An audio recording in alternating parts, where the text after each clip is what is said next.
All right, welcome to another episode of This is Finding the Seams. You may be a little bit confused because I'm Ric Bucher, that is Brendan Haywood, and joining us as a special pre-All-Star edition is my co-host from Full Court Passport, Bostjan Nachbar. Before we get started, guys, I got to pay attention to our sponsor, New Air Club.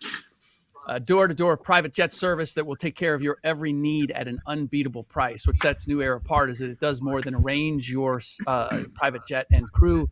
They will handle ground transportation, hotel, catering requests, security, you name it. And because they bundle their service, you can be sure the trip will cost exponentially less.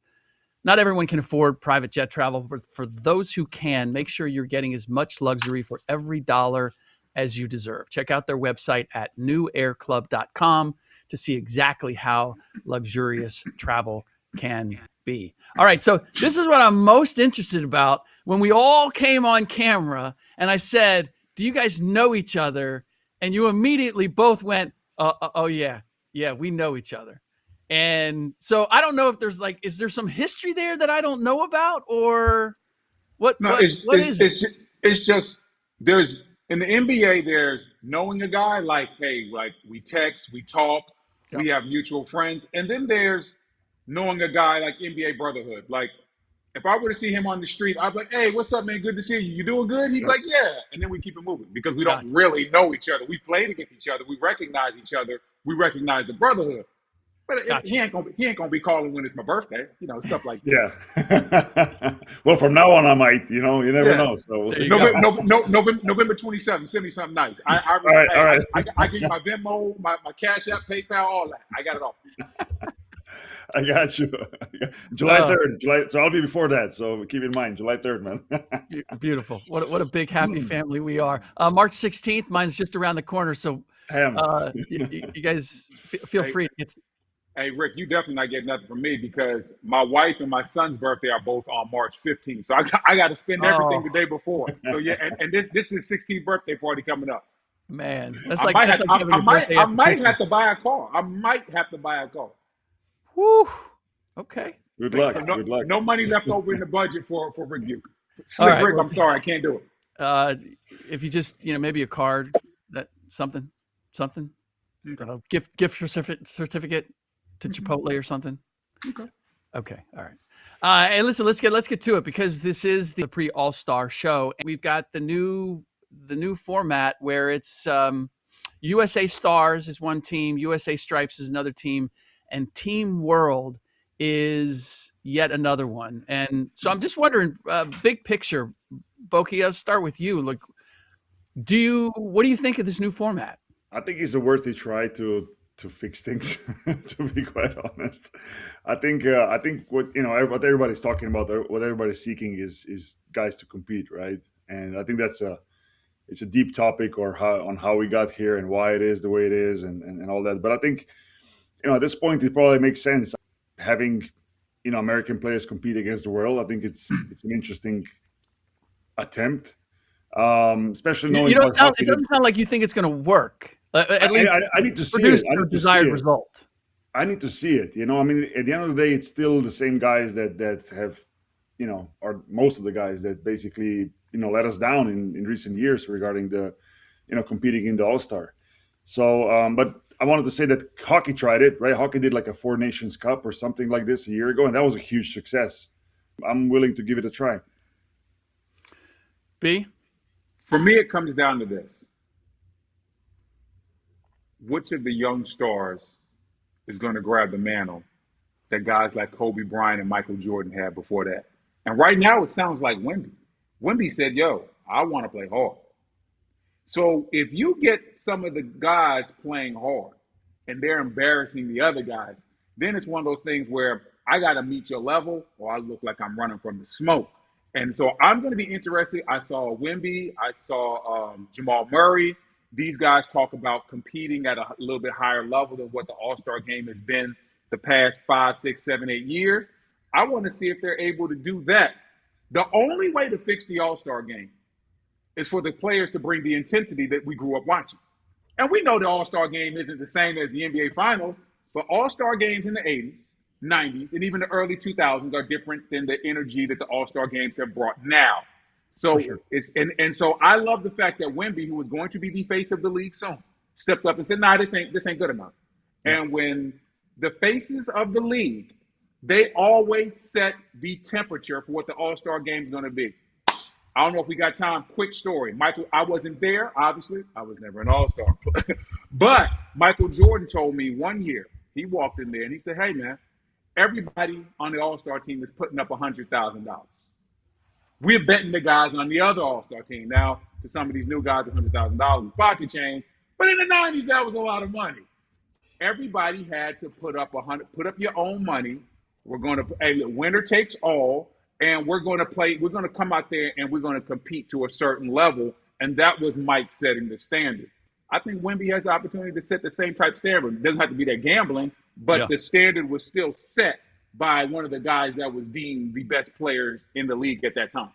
So with that in mind, do you guys know the rosters? You know the team setups? Yeah, I mean, more or less. Yeah. Who are you betting on? Like, who do you like? Let's say it's a competitive game, or a competitive round robin.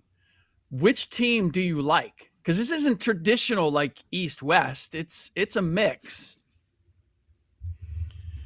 I mean, I kind of have to say the world, just because otherwise I'll get a lot of crap from people. but I would, but in all honesty, if I just look at the names and I would say, hey, which team? If that would be, let's say, if those would be realistic rosters, right? Realistic meaning, if there would be a basketball season and these teams would play, and everybody's going to play to their level. Right. Yeah. I mean, I would say team what is Stripes. You know, with the old heads or how they call them. I still really. So you would go with like yeah. KD and I would, and LeBron and Kawhi and. I mean, there's a little bit of a asterisk there with Steph Curry being out. I mean, but team with Jalen Brunson, Steph Curry, Durant, Fox. I mean, even LeBron James, Kawhi Leonard's been playing incredibly lately. So, yeah, I would pick that team, to be honest. Interesting. I'll tell you, I would go. I think the final is going to be Stars versus Team World, because I'm not buying that the old heads are going to go all out to win this thing. And so I think the young guys coming in, especially anybody that's got like first-time All-Stars, and if Wemby's setting the standard, like I think those guys are going to gravitate toward that. I think it's going to mean something more to the young guys. And so Team USA Stars is Scotty Barnes, Devin Booker, Cade Cunningham, Jalen Duren, Anthony Edwards, Chet Holmgren, Jalen Johnson, and Tyrese Maxey. And what I like is you got Cade Cunningham and Jalen Duren. I like when you have combos from their teams that are playing, that familiarity, and then guys that can kind of play off of that. That's what I like that team. Team USA Stripes with Jalen, the two Jalens, and KD and Brandon. There's no combination there. There's no two guys from the same team. And then I'm looking at Team World, and like Avdia, Doncic, Jokic, Jamal Murray, Alperen Sengun, Pascal Siakam, Karl Anthony Towns, Victor Wembanyama. Again, you got Jokic and Murray playing together as a combo. Like you got something you can work off of that again, if we're talking about they're going to play it like an actual game, I like that you already have an inherent nucleus to both of those teams. Whoever plays hard is going to win. And so right now, I mean, the only person that said they're going to play that pretty much said they want to see the game back at a competitive level is Wemby. So I got to go with Team World. I got to go with the guy that said he's going to raise his level. So do you think that there are any bragging rights here, Boki, for the world players to show that, I mean, they've gotten a lot of recognition. They're dominating MVP and all that. They've won championships, but I wonder if there's something like mano a mano in this game, especially getting called out by KD, Jokic and Doncic getting called out for, hey, why are you guys looking at us? Like, yeah, I just wonder. I think that was great, by the way, that KD did that. I mean, great in the sense that hopefully there's gonna give a little bit of an energy or motivation to those guys in Team World. I mean, I know Luka's been hurt recently, so I assume he's not gonna be playing a lot or playing full speed, but hopefully that also kind of woke up everybody else apart from Victor Wembanyama to like really show the world basically what international basketball is. I think it's a great stage to do that. Now, there's some sub stories to that as well, like Victor Team France playing against KD and Steph. Okay, Steph might not be playing, and LeBron Olympic Games. Yeah. Some connection, right? They lost Carryover. there. He might come back at them for this. I mean, I hope these are the stories in the minds of the players, and also something that fans and media could pick up on, because that's really what we have right now. We have to create these stories, these narratives, in order to motivate players and to have fans buy into those games that had recently been extremely disappointing. I think that's fair. Brendan, is there a better format? I mean, is there a way you'd prefer to see it, or because I kind of like this? I like this idea. It comes down to pride. It comes down to who wants to go out there and still compete, who still cares about putting on a good show. Yeah. And that's really what it comes down to. East versus West wasn't played throughout the 80s, the 90s, 2000s. It was just like, hey, when we get out here, we obviously know nobody's going to foul anybody hard. The second thing is, if this game is close in the fourth quarter, we're playing to win. Also, in certain one-on-one matchups, hey, if I call you out, come guard me. Yeah. Mm-hmm. And that is what's been missing. And whatever format gets that back into the All-Star game, I'm going to be here for. But they can pick names out of a hat. They can have this YouTuber doing this at halftime. Right. It doesn't matter. It does not matter if you cannot motivate the majority of these guys to come with energy. You can't fake intensity. That's why fans are turning it off. You can either you're bringing intensity or you're not. Whatever brings intensity to the game, I'm here for. Why do you think that the intensity has fallen off? Why do you think that the NBA All-Star Game has become what it's become, which is guys are not playing for pride, or not playing to prove something? I mean, if you're asking me, and I was listening to your question really carefully, I was thinking in my mind, like, what would be the reason? And I'll give you the worst possible answer. I don't know. I don't get it. I honestly don't get it. Last night I turned on TV, and by coincidence, it was either 2000 or 2001 All-Star Game was on TV. And I didn't have a chance to watch the whole thing. I wouldn't watch the whole thing, but I watched it for like maybe 5, 6, 7 minutes, and it was Latrell Sprewell and Allen Houston and Vlade Divac was there, and Mitch Richmond was there. I don't know which year was it, but I was watching exactly what Brandon was saying, the one-on-one matchups, right? And you could see guys still kind of three-quarter jogging up and down the court, but when it came down to these one-on-one situations, guys were going at it, and guys were fouling each other under control, but fouling each other. Like, I'll put you on the line. You're not going to scoring over me. I don't know how we went from that to recently just being an up and down, not even like touching. Now, I will say one thing. I wonder if a part of that is also the recent soft tissue injuries we've seen, and if the guys have that in the back of their mind, saying, "Hey, I'm not even trying because I'm not trying to get hurt." Just because I don't know if that's something that is in the mind of players, just because of what's been happening recently. I don't have a clear answer on why we went from that to what we have right now. I said it kind of to a certain degree earlier in the show. I said it last year around the same time. I even caught some flack for saying it, Slick Rick. I said the intensity started waning when Kobe Bryant retired. Because Kobe Bryant, there was a mantle that was passed from Michael Jordan, obviously players before Mike, but from when I'm old enough to watch, Michael Jordan set a standard. He took that standard and he passed it, and Kobe set the standard. And so you would see in these games, like, the best players were playing hard to a certain degree. And I caught flack. Some people caught flack for me saying that last year. I remember Tony Kornheiser said I shouldn't really be commenting because I was never an All-Star. Found that interesting because he does a sports show and he's never played sports. But that's not what we're here for. The thing is simply this. You can see it when the best players walk in there and say, "Yo, we playing hard." That's what it is. They're the leaders of the league. Like, that's what it's going to be. So if Michael Jordan says everybody's putting up $100,000, we gonna compete. Everybody gonna compete. Right. Now, if your best players say, "Nah, I don't care," Then the other guy, the other guys that are first, second, third year All Stars, they're gonna say they don't care too. So that's what I'm saying. I'm interested to see the Wembys, the Ant-Mans, all the Cade Cunninghams, all the new blood. I'm interested to see if they're gonna pick up the intensity, because that's the way the All-Star gets to where it needs to. The young stars got to say, nah, what y'all been doing for the last 5 years, old school, it ain't kicking it. You know what? Who brought it along a little bit?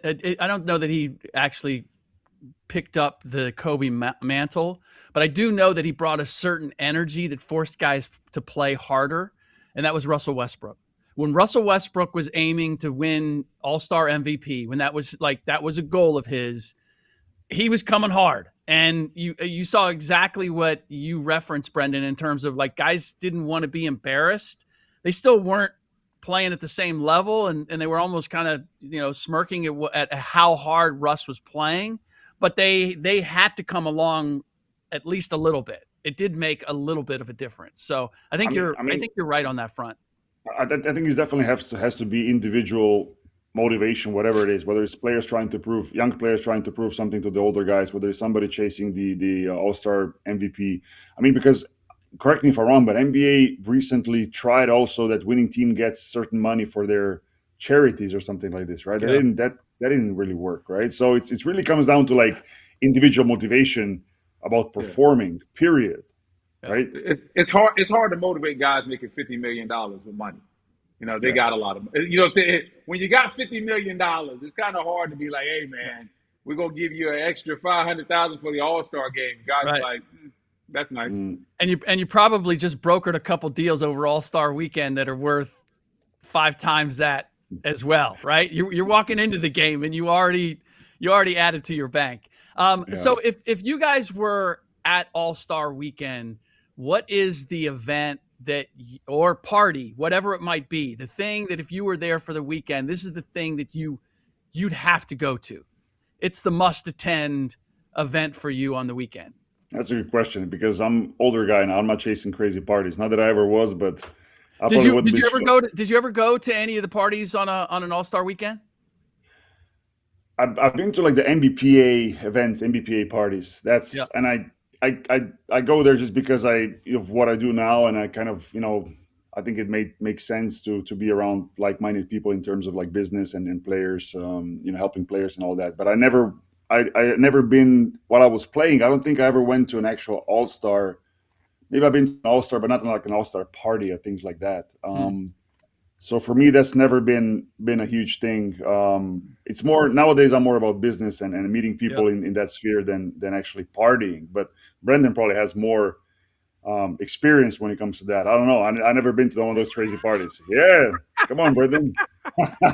I'm joking. No, you're not. Well, you're telling the truth. You actually sound a lot more mature than me. I didn't go every year, but there were about 3 or 4 times I went to the All-Star games for the parties. I went to kick it. This is young single Brendan Haywood. I was in the All-Star streets, and the NBA Players Association party back then. I don't know what it is now, if they even still have it, but the NBA Players Association party back then was the hottest ticket. All of the All-Stars, for the most part, were going to show up. The NBA always had like a big time act. I remember one year they had like Mary J. Blige, and like they would always have a big time act performing live too. Yep. So it was all of the All-Stars. Everybody was trying to get their hottest ticket. Great live performance, and there was a nice element there. Yes, there was. It was a nice element. See, he's such a professional. He was like, I was just going over there to make connections. I was like, nah, I was going to kick it. It was hard. Yeah. Rick, you give us. The players party was a thing that I always made a point of getting into because of the acts. And you could also count that it was going to start like about 3 hours late, whatever it was. Like I'll never forget when Snoop was still Snoop, when he was in his prime. Like I don't know how or why I was there, but I saw him fall out of his limo with like a cloud of smoke following him. And then he just like staggered into the place and then put on a show. And the place was just jammed and rocking. Whatever the venue was, it would be shaking at times because it was packed and people were way into it. So I don't know if we ever get back to that, particularly in a place like LA. I mean, that's the other part is and you guys have both attended them, so like whenever an all-star event is in downtown and you can walk to everything, it has a different energy than a place like LA where it's like if you don't have a car, you can't get to half of the events that are happening, and generally with the traffic, you gotta pick your spots. Like you can't. Yeah, but I was just in LA now, and I have to say that at least the area around Staples Center and Convention Center, like there was a lot happening. I have to be honest. I know the Okay. All Star is in the other arena, in the Clippers arena. They had it was like a Foot Locker, what do they call it, Foot Locker takeover, and it was at the Convention Center was the whole NBA crossover, and then there were some basketball courts set up for different sponsors. I went over to the NBA crossover. I wasn't impressed. I mean, first of all, that conference center is huge. They probably had like 10 basketball courts inside with different partners, different sponsors. Yeah. What I was surprised about was that there was a lot of people there, but just in one spot because there was like a K-pop concert there, and it was all youth kids listening to that concert while the basketball courts were empty. Wow. Oh yeah, And K-pop, K-pop. Oh man, my daughter loves them. That song yeah, Golden. yeah. Oh man, them kids at Golden is they song, boy. Well, Yeah, so the event. I mean, I'm not saying it was bad. It just had to be a certain. At yeah. least the evening that I was there, it had to be a certain age and like a certain thing to enjoy that. Otherwise, it was kind of odd. But the setup was nice. I mean, it was huge. I was surprised. This is where I feel like the NBA has created part of the issue with the lack of focus or intensity when it comes to the game and to basketball, is that its attempts to reach all these different audiences has caused it to make basketball and the game less of a focus. It's like, how do we draw in more eyeballs into what we're doing, and it becomes more of the social aspect. I mean, they've invited all these influencers in for the game to cover the game. But that's smart. I'm not saying it's not, from a business standpoint, it is, but it lessens the focus or the meaning of the meaningfulness of the basketball, does it not? Because it becomes about everything around the game. And look, they know this. I know Adam Silver knows this, because when he was still just an assistant commissioner, I was in the NBA offices, and he said, nobody watches our games and it doesn't matter.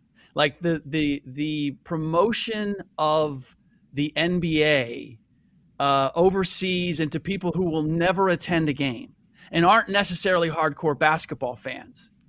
That's what they saw as their revenue streams. People who just want to say, I'm a Kobe Bryant fan, or I want to wear Brendan Haywood's jersey, whichever one he hasn't sold the number to yet. And I'm from Slovenia, and Bostjan Nachbar is my favorite player. Even though I'll never attend a game, I may never see anything more than highlights. Like, that's how they're like, we can. That's a huge audience. That's an audience way bigger than the people that are going to buy a ticket and go to a game or even buy league pass or whatever. And so that's been their focus. But I think in some ways, while it makes great business sense and it's made them a ton of money, it undermines the meaning and the significance of the game and what's going on in it. And I can't help it, that has to affect the players in some way. No, I would, yeah, possibly, but I think you're totally on point. It's about reaching the new audience, bigger audience, not necessarily basketball first audience. It's just about going wider, right? And I'm not gonna sit here and blame NBA for doing that, meaning that, hey, they're growing their business. I think that's their first motivation behind sure. it. And you can't, you know what I mean? So they, they recognize, like you said, like 200 influencers and all that. And Brandon said, yeah, that's smart. And I think it depends what you're trying to do. And if NBA is trying to gain bigger audience, then definitely that's smart. And and Rick, we talk about this a lot, comparing that to Europe. Like, I wish European basketball did some of that. Like, I wish we had more of that influencer so Just you can sell reach. some merchandise, would you? Yes, so exactly. So you can sell it to the wider audience. Now we can say, hey, we can talk about how much is enough, right? Right. At what point you're trying to refocus back on basketball, but again, NBA business wise is killing it. So we can't look down on that too much. Like, they're doing a great job, and I just hope that the game gets preserved in the meantime. And most importantly, speaking about All Star, that the competition is back, right? So if that happens, then everything else is fine, and we're good with all the rest. I have no problem with them bringing in the influencers because they're trying to get the younger generation to care. If you want to get the younger generation to care, you have to bring people there that they care about. Like, hey, if you got kids between the ages of 15 to 25, they don't watch TV no more. They watch Nope. the influencers on you. They watch YouTube. They're watching things on their phone.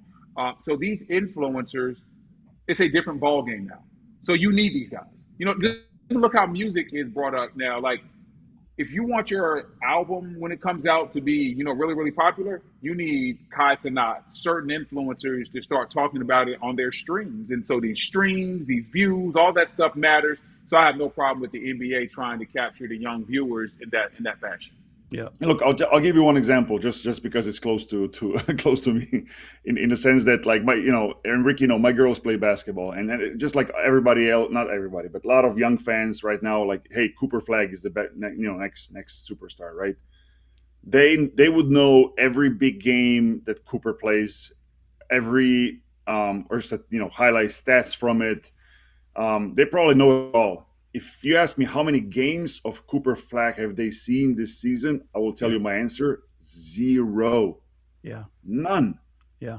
And that's what it is, right? That's where we're going. That's the direction we're going. So that's the changing times, and I think it's also probably smart for us old heads to adapt to that a little bit more. That's the new generation. That's how the game is being watched. 100%. Which is why it's good that we all have kids who are keeping us apprised of kind of what the trends are. And I follow their lead. Like, I ask them questions about stuff, and my conversations with them inform how I look at the NBA and basketball now, because you're right. Like, that's the new audience. All right, Boki, I know we got to let you go. Thank you so much for joining us. Appreciate you. Bostjan and I will be doing a post All-Star game wrap up, and Brendan will probably be asleep, so we don't know if we're going to get him or not. I'm going to try to convince him to take some no-dos or do something to stay up, but we shall see. But in the meantime, Bostjan, thank you so much for making the effort to join us here. It was great to connect you guys, and so now we've got like the birthday circle. We'll be celebrating. There we go. Take care, guys. All right. Thanks, soon. Take care. Bye.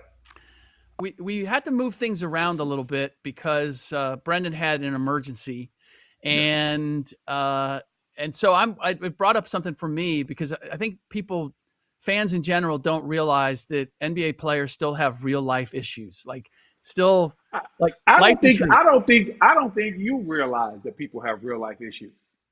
What do you mean? Hey, listen, I send you a video, I send you a text. Hey, man, I might not be able to, on Thursday, I said, might not be able to do the show like we normally do. Yeah. I just had a sewage issue in my house. Yes. Upon sending you the video, you're like, yo, you still going to be able to make it on time? No. No, this ain't the water heater. This is sewage, my guy. This is cold red timeout. I don't give a damn about this podcast. I got to make sure my house ain't smelling like you know what within the next 30 minutes. I looked at the screen like, was that his reply? I was like, I got a sewage leak in my house. And you were like, yo, you still going to make the show? Hell no, I ain't going to make the damn show. Are you crazy? I wanted to make sure to tell you that to your face. that is more than fair. Yeah, look, somehow the video didn't look that serious to me, and I couldn't smell it. So yeah, that's the problem. yeah, I mean, it looked like you had a little bit of water, and it wasn't like carpet or whatever. It was concrete. So I'm thinking, okay, that's He's got to get that fixed. But Hey, Rick, when you have that water seeping into your house, yeah, first and foremost, it's sewage. And the second thing is you have to get that stopped yeah, or else it will keep rising. So okay, yeah, it was a little, we caught it early, so we were okay. able to take care of it, but it was cold red. This wasn't a come back 2 hour situation and check on it type deal. Like, yeah, I'm gonna shoot the pod and I'll come back later on at night. Nah, I need a plumber here ASAP Rocky.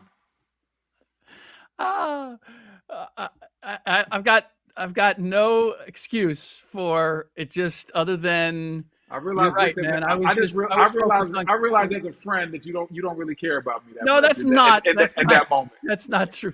That's not true at all. That is not true I at mean, all. I looked at So I was you like, got Rick, Rick, we got a sewage leak. Rick was like, I'll give him another extra 10 minutes. He probably should still make the show, right? No, I ain't gonna be here. What Magic Johnson say? I'm not gonna be here. that was going through my mind. I was like, okay, so how much time does he need before we can get this done? Anyway, thank you for rescheduling. So we got it solved. We got the problem resolved. We got the problem solved. We got the plumber in. Got the cleanup crew in. They came in, cleaned up everything, Sweet. made sure nothing seeped out of that room and got to any carpeted areas. And, Nice. You know, so yeah. So I had to get the plumber, the cleanup crew, everything, because like I said, with sewage, you got to have everything clean. Oh yeah, you got to jump to the on T. To the T, yeah. 100%. And do you get any like special treatment? Do they know who you are? Like, no, I'm old now, man. Like I call up there and they're just like, yeah, do you want to sign up for our VIP rewards program? We can send somebody out there tonight. If not, they'll be out there tomorrow. I was like, how much is the VIP rewards program? I need somebody now. Matter of fact, the guy that they sent, great guy's name was Will. He didn't even realize that I played basketball until he went downstairs in the basement and he started seeing like the trophies and the jerseys. He's like, he walked in, was talking to me fine. He's like, I didn't make the connection that you were Brendan Haywood. I was like, yeah, that's me. That's me on the wall. With, you know what I'm saying? So yeah. So to that end, have you ever had like what's the biggest real life issue that you had on a game day when you were playing? I can't say I had a big real life issue on a game day, but I did have an issue that became important to me. Like, so I didn't have like a flood at my house on game day, but there was one game day where my phone was about to die, and I thought I plugged it in, and I didn't. And you know, NBA players, we take naps. Yeah. So my phone died and my alarm didn't go off. Oh. Yeah. So like, just so you know, I'm in DC. You know, game starts at 7:00. Yeah. Normally, I'm on the court by 5:30. Right. I didn't wake up until 5:30. And we talking DC traffic. Oh yes. Now I've been in it. So I didn't live that far from. So like, I'm in a panic. Am I going to be late to the game? But I will say this. Now, you know your boy is resourceful. This is how I got past that situation. Our equipment manager, Rob Seller, I told him the situation. I said, don't tell anybody that I'm late because they will find you. I said, meet me in the parking lot with all my gear. Because to walk into the locker room, you have to walk past the coach's locker room. So if I walk past the coach's locker room, my street clothes at 6:15, they're going to know I'm late. Yep. So Rob Seller, being the great guy he is, he brings my shoes, jersey, headband, everything to the parking lot. As soon as he sees me, he runs over there, gives me my gear. I'm getting dressed in my car. Security's walking by looking at me crazy. I get dressed in the car, headband. I'm in the car, headband on. And I put my shoes on, and I walk past the coach's office. Like the coach is about to come into the locker room to give us the pregame talk. So it's close to like 6:30. I'm walking in because even though I live 10 minutes from the arena, it took me 45 minutes to get there.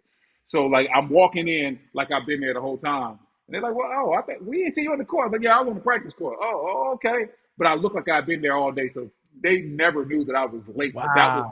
That was my real life situation. Like I had a power outage at the house, whatever. And I didn't get the phone charged all the way. And my alarm didn't go off. Okay. So how did you play in that game? I actually played well. I mean, I don't think I like it. You were rested. Yeah, it wasn't like I had like 50 or nothing like that, but it wasn't like I came out there and I was nervous or anything. I went through layup lines, stretched a little bit, and I was good. Very nice. Oh, by the way, I figured out what you can get me for my birthday. And what is that? You can pre-order my new book. Okay, I'll definitely do that. I'll definitely do that. Just announced that this week. Coachable. How great performers reach their highest potential. Your boy Mike actually inspired it in part because he said the difference maker for him was being coachable. And to that end, and I don't want to get too far astray because there's a couple of things I want to get to here. Is did you at that time? I mean, obviously Mike was coming back, and that was a different circumstance. Did you still see a Michael Jordan that was open to being coached or hearing how he needed to play for the better good of the entire team? As far as the better good of the entire team, probably not because we were running the triangle because that's what he knew. But Yeah. as far as being coachable from a scouting report standpoint, yeah, Mike. Like if Doug was like, "Hey, I need you." If Doug was like, "Mike, I need you to guard like this," then he would guard the play like that. Yeah. I think that was a good Doug Collins impression. That's just how That Doug was sounds. pretty good. That That's was just, if pretty good. anybody that knows Doug Collins, so that's how Doug. Brendan, I need you to block every shot at the rim, big fella. That's how Doug Collins sounds. If you don't know. Hey, did I ever tell you about the time? Did I ever tell you about the time I walked into Doug Collins' office and we were watching film, and No. and after the film session, it was a great film session. I'm just trying to chop it up with him and just basically bond with my coach. I made the mistake of asking him, had he ever played basketball before? Oh. Hey, listen, I had no clue that Doug Collins, I'm gonna set the scene for you. Doug Collins calls me in early. I watch film with Doug. We go over. It's a great film session. I think I'm bonding with my coach. Right. So after I said, hey, coach, man, did you ever play basketball before, like in high school, like in college or something? And Wow. he looked at me, and Doug Collins was like, Brendan, are you serious? I'm like, yeah, were you did you play like a D2 school? I had no idea. He was like, Brendan, I was the number one pick. I was like, the number one pick where? The NBA draft. I played with the doctor. I'm Doctor Who? Dr. J. I was like, nah. He said, Brendan, are you serious? Like now he starts getting mad. I'm like, I had no idea he played on that USA team that like lost to Russia. Yep. I didn't know Doug was cold in college. Like No doubt. He was Brendan. I was like, Coach, when did you get drafted? He's like 1979, big fella. I was number one. I said, no, he said 1977. I remember because I was like, well, Coach, I was born in '79, so I ain't never seen you play. I just thought that you grinded your way to the top in the coaching world. And, the way he was as a coach he was 10 times that way as a player. Listen, he was a firebrand, man. I know because he was like, Brendan, are you being serious? I was like, yeah, I've never seen you play ball. I had no idea you ever played basketball at all. And then he just stopped and looked at me and said, son, get the hell out of my office. he kicked me out of his office, dog. I had no idea Doug Collins ever played basketball. You just did another great Doug Collins, the way you said, get out of my office. That is just how he said, son, get the hell out of my office. Like, dog, I thought we were about to bond. Yeah. I'm lucky I played the next 5 games. No doubt. All right, so I want to get one more subject because it's the hot topic right now in the league, which is tanking. The Utah Jazz just got fined $500,000. The Indiana Pacers got fined $100,000. It was essentially for sitting starters for the entire fourth quarter of games. Kind of mixed results for the Utah Jazz. The 1-1 lost one last I checked. And so I'm just wondering from your then the Utah Jazz like, all right, fine. We won one loss, and we're going to make sure we lose the next one. Jaren Jackson, you out for the season. Yeah, exactly. We're getting surgery, which brings me to my point. I'll start here. My introduction to the NBA, covering the NBA, was watching Don Nelson tank the 92-93 team in order to get Sean Bradley. He wanted Sean Bradley. He wound up with Chris Webber because the front office had to talk him into accepting Chris Webber. But he wanted Sean Bradley. That's the guy that was his target. I watched him sit, literally, Tim Hardaway against the Clippers in the fourth quarter after he had 27 through the first three, and afterwards say, well, he had a little bit of a knee issue, so we sat him down because you couldn't use the word tanking. You could not, you were not allowed to even suggest that you were doing anything other than trying to win every game. Problem was that Tim didn't know which knee was supposed to be hurt when we went to talk to him in the locker room afterwards. So I watched that. That was my introduction. That was the first year that I covered the NBA. And ever since then, I've been conscious of all the ways in which coaches and teams can manipulate the game so that you can even play your starters. But if you play certain lineups or you approach the game a certain way, you can improve your chances of not winning that game. So I've been watching tanking in various forms for decades. So it's really hard for me to get hot and bothered over the Utah Jazz saying, oh, you know what? We want to get AJ DePonsa. We want that kid who's been playing just, a few miles away.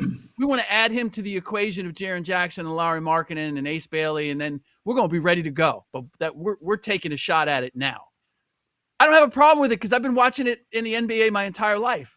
It's different. But everybody's getting all hot and bothered because they're being obvious about it. I'm like, it's different. It's different? Yep. Why is it different? Times have changed. First and foremost, when you were talking about Tim Hardaway situation, was there a 24-hour news cycle? No. Was anybody covering Tim Hardaway? Did anybody really care about this outside of people in the Bay? No. So now, fast forward. Even people in the Bay, I'm not sure. We're really all that worked up about it. So now there was a certain segment of fan base back then that didn't know or didn't care. A lot of people on the East Coast probably didn't even know. You know what I'm saying? They didn't read the local paper. They didn't read your 100%. Paper. They knew about sports by reading the newspaper. 100%. Now the game has changed. You got all these shows that are on, whether it's on ESPN, Fox Sports Network, YouTube channels. You got all these different people talking about it. So the average fan is way more educated. The second thing, gambling is way higher. Gambling is way higher, and the gambling money matters. So now you got these people say, hold on. I'm betting these lines, and Utah they messing the money up. In any business, what you can't mess up is the money. You can't have guys gamble like gambling is a major part of what the NBA is. Yeah. And what you can't have is rubbing it in these people's faces that we are actively trying to lose. And when you're the Utah Jazz and you're up 17 and Lauri Markkanen and Yusuf Nurkic and Jaren Jackson don't get back in the game in the fourth quarter, that is turning your nose. You are thumbing your nose up or putting up the middle finger to the fans and the people that are gambling, saying we don't even care if you know what we're doing. And that's what the NBA can't have. There's so many more eyeballs on it from when you were covering it with the Golden State Warriors that now that you can't. If you're going to tank, you got to massage the situation. If you don't want to win said game, you got to sit Jaren Jackson Jr. out. You can't have him play 3 quarters, have 26 points, and don't get in the fourth quarter. No, sir. The game is different. More information, more eyeballs. Everything's changed now. That's right. There's more information. And I'm with you. I'm 100% with you. This is all about the gambling partnerships that the NBA has. The problem that I have is at that time, back when Tim Hardaway, when Nelly did what he did with Tim Hardaway, you know what else was a word that you didn't talk about when it came to the NBA? You talked about gambling. You didn't talk about betting on games. Those two were two separate things. So this idea that now we're tearing at the integrity of the game because the Utah Jazz are purposely trying to improve their draft position is laughable to me, because you've been tearing at the integrity. You took a huge left turn with the integrity of the game when you decided to accept the gambling money. And now we have prop bets that people can literally bet on while they're sitting in the stands watching a game. And you know what? When the player doesn't deliver on that prop bet, they might hear something from that fan. Like, you've changed the whole dynamic of the league because why? Because you wanted that gambling money. Yeah. And so my pushback on the idea that you can't do that because of gambling, I'm thinking, hey, gamblers, look at the reality. Look at where the Utah Jazz are. Look at that AJ DeBonsa is right there. Like that the owner of the Utah Jazz is providing the NIL money for BYU, so that becomes one of the biggest collegiate programs in the country. It's no accident that DeBonsa went there. So put together all the information that you have and go, you know what? Utah Jazz are a bad bet for me right now. I don't know what they're going to do, but they might not hold the line in terms of trying to win every game. I should stay away from that bet like you would if you know about a guy who's injured, who's got a nagging injury or a change of lineup. Oh, okay. Now, what you just said makes perfect sense. But if you're the NBA, do you want gamblers staying away from whole teams, whole games? Okay, can't bet any Utah Jazz games. Oh, can't bet any Pacer games. Oh, can't bet any Sacramento Kings games. Now, once again, I see what you're saying. But the NBA has to keep the illusion. See, what you're talking about is the illusion that there was no collusion. Oh, I'm up here rhyming. I sound like a Baptist preacher. The illusion of no collusion. Pass the collector plate around for the building fund. The building never gets built, by the way. So my thing is this: you're messing with the illusion right now. Yes. You know what I'm saying? Listen, imagine going to Vegas and a magician was showing you the magic trick. Yeah, listen, no one wants to go see the magician if he shows you how he pulled the rabbit out of the hat. Yeah. You got to think he made a magic trick happen. You cannot, right now, what the Utah Jazz and some of these teams are doing, they are messing with the illusion. You're right. that there has never, ever been this collusion to get draft picks and things of that nature. And now there's so many more eyeballs on you, and there's so many people talking about it. You have to go about it a different way. You cannot have a player have 26 points heading into a fourth quarter and not get in the game. You can't have it. In a game a game where the other team makes it close and he still that doesn't happen. You can't do that. Can't do it. And that's exactly literally what I saw. Not 26 points. Tim Hardaway had 27 points. And I saw him and the Warriors were winning against the Clippers, a team that was much higher in the standings, a better team than them at that point. And Tim Hardaway did not sniff the court in the fourth quarter, and they ended up losing. This is the challenge that anybody in the media has, is that we're attracted. I was attracted, and I think I can speak for most people in my business. We're attracted to covering the NBA because we love the game. We love what the NBA is in terms of the culture, like the whole deal. Like, it's just, I grew up a soccer player. I played in college, but basketball was always, I can't even say it was my second love. It was like 1 and 1A. I love the game. But the bottom line is I covered the NBA because I love the game and I love the league. And then you learn like the business of the league. And I would dare say that players probably go through this too. You go there and you want to be an NBA player, and then you find out just how heavy the politics and the business and all of those things are. And it can steal some of your enchantment with the league. But as a person in the media, at least it used to be, my job was not to maintain the illusion. My job was to tell you what's really going on.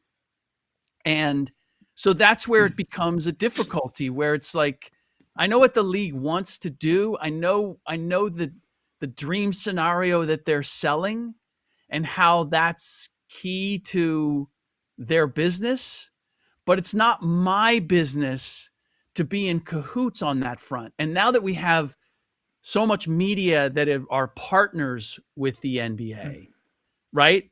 Look, ESPN in large part, they're part of maintaining the illusion. Well, no one. They're not asking you to maintain the illusion. They're. I don't think that David Stern is mad that ESPN and some of these podcasts are doing think pieces on what the NBA should do to stop tanking. They're telling the teams, dog, don't be so obvious. Yes. Don't like so and basically don't mess up the gambling money. You're the Utah Jazz and you want to lose said game. Yeah. Okay. Jaren Jackson doesn't play. You start a obviously younger, more inferior player in the lineup. Right. Whatever. You got to keep the illusion. Right. You got to keep the illusion up. And so they're not asking you to do anything different. That's why these teams are getting fined. Like, yeah, listen, what you're doing now is flagrant. Okay? Like, you guys are going into games where you're winning games and you're not playing your best players in the fourth quarter. And everybody is like, hey, because they can see it, it's more visible, and more importantly, you're messing up the money. You're messing up the gambling money. This may be me. This may have nothing to do with the bigger picture, but I would rather you not lie to me or ask me to believe a lie. We're going to play Jaren Jackson. We're going to give you a little bit of entertainment, but ultimately the result, we want to have the lower number on the scoreboard when this is over because we have our eye on a different prize. And I appreciate that as opposed to like Nelly having to lie and say, yeah, I pulled Tim because he was having a knee issue. It's a little bit like the blaming players, like blaming James Harden for leading the league in free throws like 6 years in a row. I'm not going to blame James Harden. He figured out how to exploit the system. I'm going to blame the league and the officiating and say, okay, like don't call that. Don't give him that call. But I'm not going to blame the player. And so I'm not going to blame the team for taking the measures that they have to take in order to get the draft pick that they want to get. Rick, you're an NBA truther. That's the problem. You're a truther. It's through and through. Now listen. What the NBA right now is saying basically is, listen, tanking has gone on for a long time, and what you guys are doing now is you are showing the ugly truth. What I need you to do is sell the beautiful lie. The ugly truth is when you walk out there and have players that are balling, having 20 plus that don't get in games in the fourth quarter. We know, like a 10-year-old can see what that is. Mm-hmm. That's where we at. Yeah, and I get what you're saying in terms of it's gone too far as what the NBA is trying to present. But trying to suggest that this hasn't been part of the fabric and has to be like, so here's the other part. Well, we have to get tanking. We have to eliminate tanking from the league. That's never going to happen because the owners set the rules for the NBA and the owners never want to eliminate the possibility that if I overpay a guy and he gets injured or I make a mistake or just I need to recycle my team, I need to have the option of not having a good year in order to assure that I'm going to have a high draft pick, particularly if I'm in a market like Utah or Charlotte or wherever it is, because that's the only way I'm going to get a star player is if I get him through the draft. I'm not going to be able to get him as a free agent. I either have to trade and overpay like I did for Jaren Jackson, or I need to have a high draft position. So could they eliminate tanking? If they wanted to, they could, because the EuroLeague doesn't have a draft, right? And they have no tanking. Teams don't purposely lose games in the EuroLeague. They can't afford it. They're trying to win every single game and trying to move up because otherwise, the other part is they get kicked out of the EuroLeague. Like, you're not good enough. We're going to go get somebody else. Like if you had relegation, there's plenty of things. Bottom line is there are plenty of things they could put in place in order to eliminate tanking, but they will never do that. And the idea that people in my business are now coming up with all of these remedies, I'm like, you're missing the point. The way the NBA and basketball is structured, one player can make all the difference in your team. And as long as that's the case, and as long as there are markets that the only way they can get that player is through the draft, you're going to have teams that are angling to lose more than they're going to win. That's just the reality of life in the NBA. And can we just accept it for what it is as opposed to trying to pretend that it doesn't exist or that it shouldn't?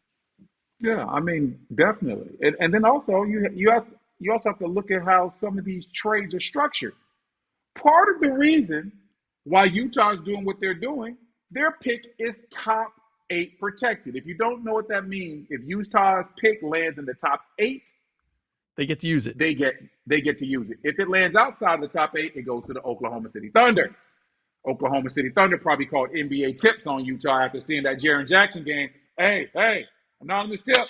Right. They tanking out there. They tanking out there Messing in with Salt our Lake. money. They're like, who is this? Sam? Nobody. Like Right. that's. I don't know what happened. Allegedly, it might have went like that. Right. But what I'm saying is, you got rules like top eight protected pick, top five protected pick. As long as you have stuff like that, teams are going to actively try to get their picks. Like, I understand that winning games in a season where I don't have a chance to win a championship hurts my franchise. It's simple math equation. Yep. Agreed. All right. We've covered it. We've covered enough anyway, going into All-Star weekend. Are you actually gonna watch the game? Yeah, man, I'm gonna try and watch it. This will be the first time I've actually tried to watch it in the last 5 years. Yeah. Because I normally turn it on and within the first 5 minutes, I'm like, I can't watch this. Here's how bad it's been. I know a guy I won't say the player's name, but this is a Hall of Fame player that could have covered the All-Star game. And he was like, nah, I'd rather go on assignment and go cover a college basketball game instead. He said, I would rather watch guys in a college basketball environment play hard than watch what the All-Star game has turned into the last 5 to 6 years. Yep. I totally understand that. I'm not mad at it. So, all right. Well, we will, at some point, we will compare notes. I will watch it as well. The illusion of collusion. All right. That's Reverend Haywood. Yes. This is the truther, Ric Bucher, and we'll see you guys again next week. Pass the collection plate around. Wow.